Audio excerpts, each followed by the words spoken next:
Lauren Hawkinson is here from the Next Web. How's it going, Lauren? Hi, pretty good. It's awesome to have you here today. Thanks for joining us. You wrote a piece that illustrates just how difficult it is to give the people what they want when you take your project to Kickstarter. In this case, a game by the creator of the Mega Man series of games. What's going on with Mighty Number 9? Yeah, absolutely. So back in 2013, a Kickstarter campaign for Mighty Number 9 was underway, and it ended up raising a lot of money. And it's no secret as to why. This is Keiji Inafune, who was in charge of actually the illustration of Mega Man through the NES and SNES years. He, along with a lot of veterans, developers from Capcom, which was the developer of the Mega Man series, sought to create a sort of spiritual successor to Mega Man in Mighty Number 9, and it raised $3.8 million. It was huge at the time. I mean, this is back in 2013, and the projected date for Mighty Number 9 to be released was around April of 2015.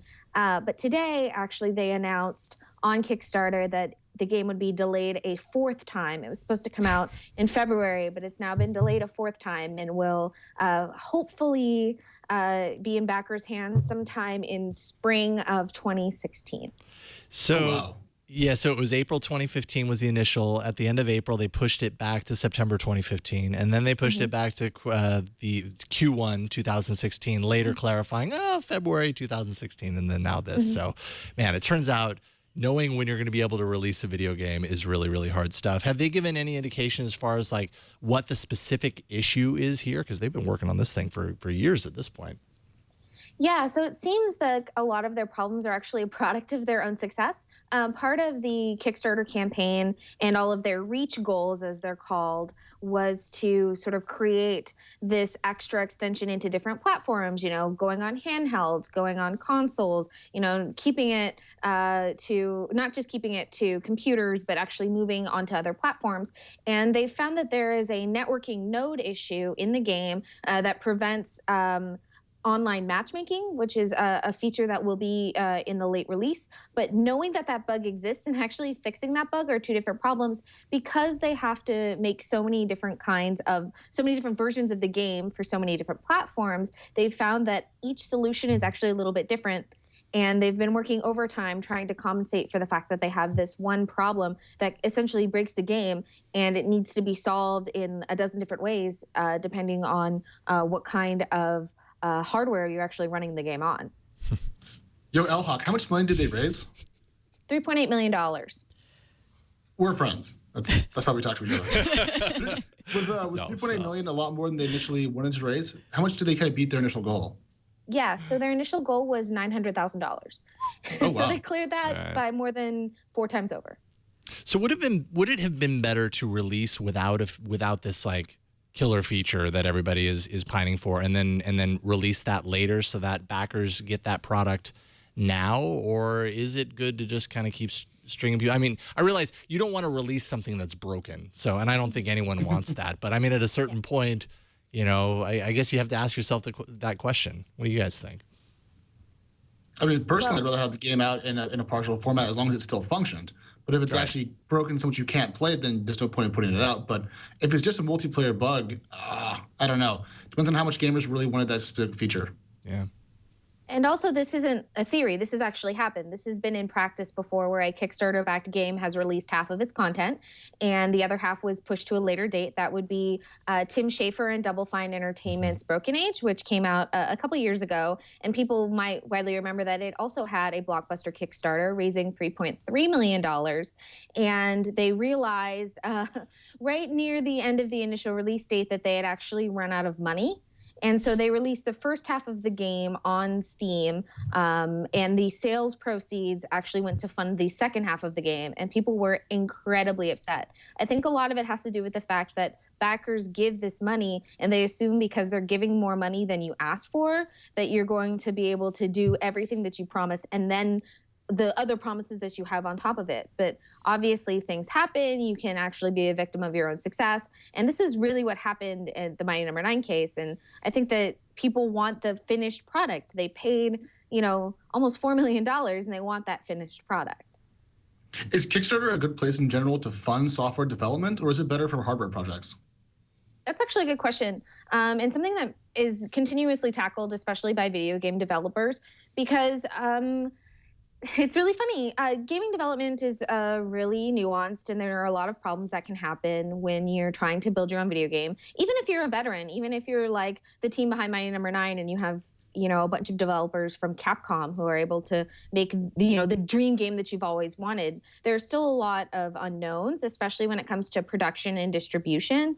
And so even if you can solve the equation for having the intelligence and the resources to create the game that you're promising, the actual act of making that game public is incredibly difficult.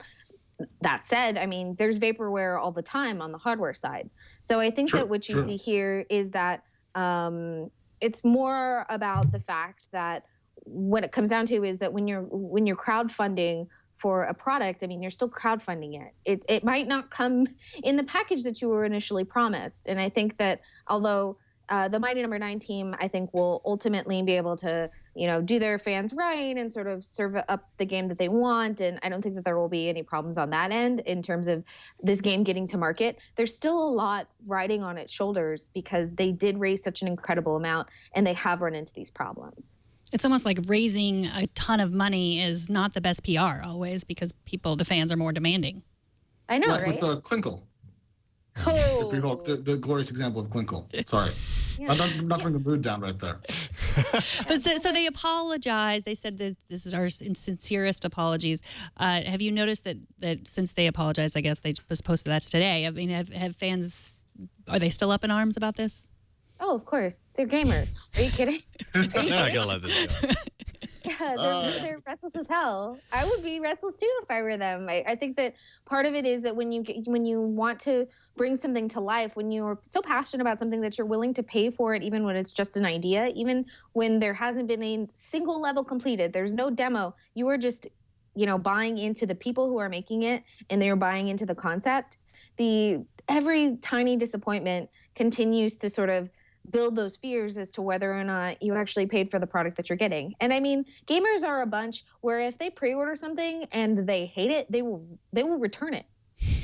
Like this is a very fickle audience, and I think that although the incredible politeness and I would say cultural politeness as well. I mean, I think that a lot of what Keiji Inafune says in that letter is very much like my sincerest, deepest apologies. It's all that. But I think that, at the end of the day, they just want their dang game. Mm-hmm. Right. It's a good lesson to, you're not buying something when you're backing something on Kickstarter, and that's a common misconception. Right. Yeah. So just a good reminder that people think that they're actually buying a product, and it's very likely you're going to get that product. Maybe not even very likely. It's likely you're going to get some sort of product. Whether you're going to get the product you were promised, that remains to be seen, or if at all. Should Kickstarter make that a little more plain? Because I feel like we have the same problem over and over and over again with the platform, and people seem to make the same mistake. So should they have like a big warning label, like, you may not actually get what you're promised? I think they are, and they're making a documentary. I mean, they're paying for someone to make a documentary about, or maybe it was an investigative report, I think, from a journalist that they are paying to do this report on one of the, I think it was the drone. It was a little micro drone. Yeah, and the report came out and it said it was incompetence, not anything malicious. So they just couldn't pull off what they promised, but they weren't doing it on purpose. I'm not quite sure that makes it any morally different. Right. I mean, at least they're getting an apology letter, right? That would make my day. If I paid that much money for a drone, the letter would do it. Yeah, and you're going to get your product. I mean, I guess that's the thing. It's like, if you are lucky to get your product, it depends on the time and the condition that product arrives. Yeah. You might get what you asked for or what you were, that might come on time, but it might not be exactly what you promised, or it won't have the specs, or it won't have, the levels or anything. I wouldn't discourage anybody from crowdfunding. I have backed many, mostly software. I don't back hardware. That's a little bit too rich for my blood, but I back software, and I find that, as long as you are willing to stand behind the creators, you're going to be pleased. Yeah, the game looks quality too. Mm-hmm. I want to play it.